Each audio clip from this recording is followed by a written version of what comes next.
صباح الخير من مصر ويلا بينا خدكم معايا في يوم رجوع ألمانيا بعد ما الأجازة خلصت ويلا بينا نرجع للشقة تاني في ألمانيا. وصلت المطار، كنت عديت نقطة التفتيش وعديت كمان الجوازات، كان باقي ساعتين على الطيارة، قلت أروح أقعدهم في اللاونج. وصلت اللاونج، طبعا دخلت، الدنيا كانت كويسة والدنيا لطيفة والعمال كانوا كويسين جدا. الخدمة في مصر الطيران بقت نظيفة وكويسة، على أساس آخر فيديو حتى كنت نزلته كنت بشكر فيهم مصر للطيران. دخلت اللاونج، ظبطت طبق فطار علشان كنت جعان، قعدت أفطر على المنظر الجميل اللي انتوا شايفينه ده، منظر الطيارات وهي جنبك طالعة ونازلة كده وانت قاعد في اللاونج بتفطر. طبعًا الانتظار بيكون في الوقت ده صعب جدًا وملل فعلًا بجد. كان فاضل حاجة بسيطة على ميعاد الطيارة، قُمت طبعًا علشان أروح لحد الgate، خرجت من الlounge. طول ما أنت ماشي طبعًا في المطار بتلاقي حاجات فرعونية وآثار فرعونية جميلة جدًا، بتحسسك قد إيه إن بلدنا عظيمة، والآثار الفرعونية والحضارة الفرعونية طول ما أنت ماشي في المطار بتلاقيها. طبعًا وقفت هنا أتفرج، عديت من منطقة السوق الحرة، وقفت قدام الgate مستني الطيارة ومستني البوابة. قابلت مستر أحمد الراجل المحترم اللي روّق عليَّ جدًا، حد محترم بجد، ومبسوط جدًا إن أنا اتعرفت على حد محترم زيك يا حبيبي مستر أحمد. حبيبي الحنش الكبير. حبيبي. واحد جديد انضم لقائمة الأحلال. حبيبي يا مستر أحمد، حبيبي حبيبي قد الدنيا. دخلت الطيارة، تجربة طبعًا الbusiness class في مصر للطيران حاجة محترمة جدًا، جدًا، جدًا بجد، حاجة يعني الواحد فخور بجد بمصر للطيران. 731 والمتجهة إلى برلين. قعدت وضبطت أموري، حطيت شنطي، جالي أول شيء الwelcome drink، أخدت الwelcome drink، بعدها قعدت أتفرج على المنظر الجميل اللي أنتم شايفينه من الطيارة ده.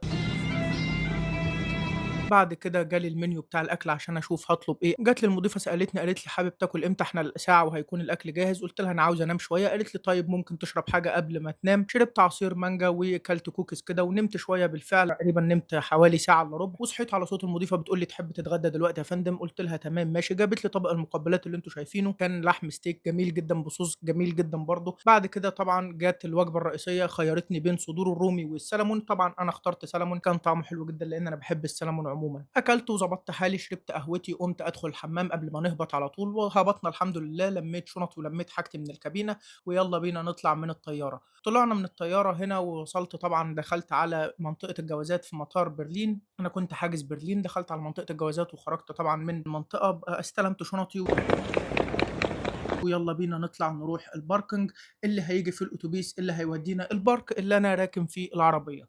الجو طبعًا كان حَر جدًا زي ما أنتم شايفين، وكنت عمّال أجيب مَيّة من كل حتّة. الدنيا في مصر ما كانتش حَر بالشكل ده. وقفت استنيت الأوتوبيس اللي هييجي ياخدني. Guten Tag. Hi. Sie Name nochmal? الجندي. Ja. Ja. Zu zweit? Ne, nur eine. حطيت الشنط في الأوتوبيس ويالّا بينا نركب الأوتوبيس ونطلع على الparking اللي أنا راكن فيه العربية.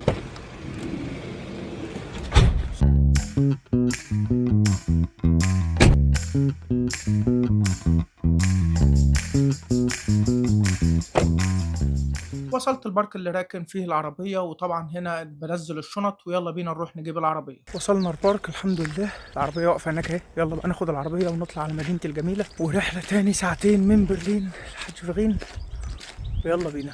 طلعت بالعربية ومشيت على الأوتوبان، طريق طبعًا 3 ساعات.